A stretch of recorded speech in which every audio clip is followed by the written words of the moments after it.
आज हम बात करेंगे ग्राउंडिंग टेक्निक्स के बारे में। ये कुछ बहुत ही आसान लेकिन बहुत पावरफुल तरीके हैं जो मन में उठने वाले विचारों के तूफान को और चिंता को शांत करने में हमारी मदद कर सकते हैं। अक्सर ऐसा होता है कि दिन भर तो सब ठीक ठाक निकल जाता है, लेकिन जैसे ही रात में सोने जाते हैं दिमाग में ख्यालों की एक रेस शुरू हो जाती है। पुरानी बातें, आने वाले कल की फिक्र, और पता ही नहीं चलता कि नींद कब गायब हो गई। ये एहसास बहुत ही आम है।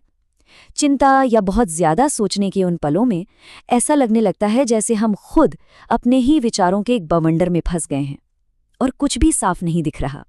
तो आखिर ऐसा होता क्यों है? सबसे पहले तो ये समझना जरूरी है कि इसमें हमारी कोई कमी या कोई गलती नहीं है। इसके पीछे हमारे शरीर की एक पूरी बायोलॉजिकल प्रोसेस काम करती है।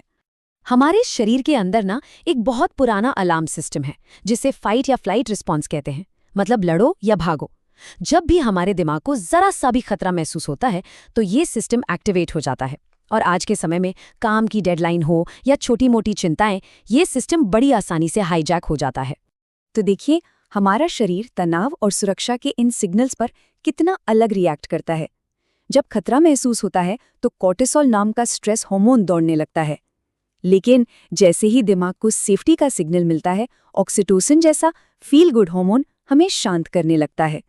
तो अब सवाल ये उठता है कि हम अपने दिमाग को ये सेफ्टी वाला सिग्नल भेजें कैसे? बस यहीं पर ग्राउंडिंग तकनीकें हमारे काम आती हैं। ये तकनीकें हमारे विचारों के जाल को तोड़कर हमारे दिमाग को शरीर के जरिए वापस प्रेजेंट मोमेंट में ले आती हैं। ये सच में उस अलार्म सिस्टम के लिए एक ऑफ स्विच की तरह काम करती हैं। और इसके पीछे की साइंस भी बहुत दिलचस्प है। जब हम खुद को एक आरामदायक स्पर्श देते हैं तो हमारा शरीर ऑक्सीटोसिन रिलीज करता है। जी हाँ, ये वही हार्मोन है जो किसी अपने को गले लगाने पर रिलीज होता है। ये सीधा हमारे नर्वस सिस्टम को मैसेज भेजता है कि सब ठीक है, कोई खतरा नहीं है। चलिए अब देखते हैं कुछ ऐसी प्रैक्टिकल टेक्निक्स जो सच में काम करती हैं। समझिए कि ये आपका एक पर्सनल टूल किट है जिसे कभी भी कहीं भी इस्तेमाल किया जा सकता है। ये 5-4-3-2 मेथड एक बहुत ही पावरफुल टेक्निक है। ये हमारे ध्यान को अंदर की उथल-पुथल से हटाकर हमारी 5 इंद्रियों के जरिए बाहर की दुनिया से जोड़ती है। 5 चीजें देखना, 4 चीजों को छूना, 3 आवाजें सुनना, ये हमें फौरन उस पल में वापस ले आता है। अब बात करते हैं एक ऐसी चीज की जो बहुत ही नेचुरल है, सूदिंग टच, यानी एक आराम देने वाला स्पर्श। ये कुछ ऐसी तकनीकें हैं जो छूने के एहसास का इस्तेमाल करके हमारे नर्वस सिस्टम को डायरेक्ट शांत करती हैं। जैसे कि हैंड ओवर हार्ट टेक्निक।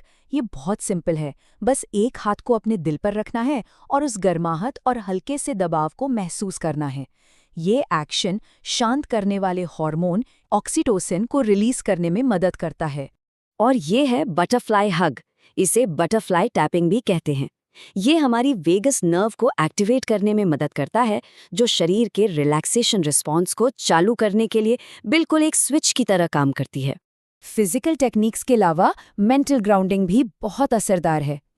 मैं सुरक्षित हूँ या ये वक्त भी गुजर जाएगा जैसे छोटे छोटे लेकिन विश्वास दिलाने वाले वाक्यों को दोहराने से बहुत मदद मिल सकती है।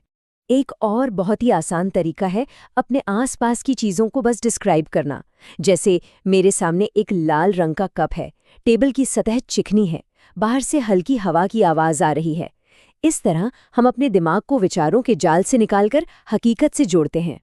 कंट्रोल्ड ब्रीदिंग, यानी अपनी सांसों पर काबू पाना, ये भी एक ज़बरदस्त टूल है। ये 4-7-8 टेक्निक शरीर को सिग्नल देती है कि अब रिलैक्स करना ठीक है। 4 सेकंड सांस अंदर, 7 सेकंड रोकना और 8 सेकंड में सांस बाहर छोड़ना।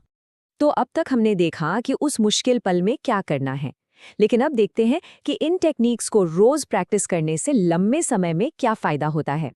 और सबसे जरूरी बात यह है कि ये तकनीकें सिर्फ इमरजेंसी के लिए नहीं हैं। इन्हें अपनी रोज की आदत बनाना बिल्कुल एक पौधे को रोज पानी देने जैसा है। इससे हमारा मेंटल रेजिलियंस यानी मुश्किलों से उभरने की ताकत बढ़ती है और हम आने वाले स्ट्रेस के लिए बेहतर तरीके से तैयार होते हैं। तो आखिर में बस एक सवाल सोचकर देखिए, क्या हो अगर शांति हर पल में मिल सकती हो, बस एक सांस या एक स्पर्श की दूरी पर। ये हमें एक मजबूती और संभावना का एहसास देता है।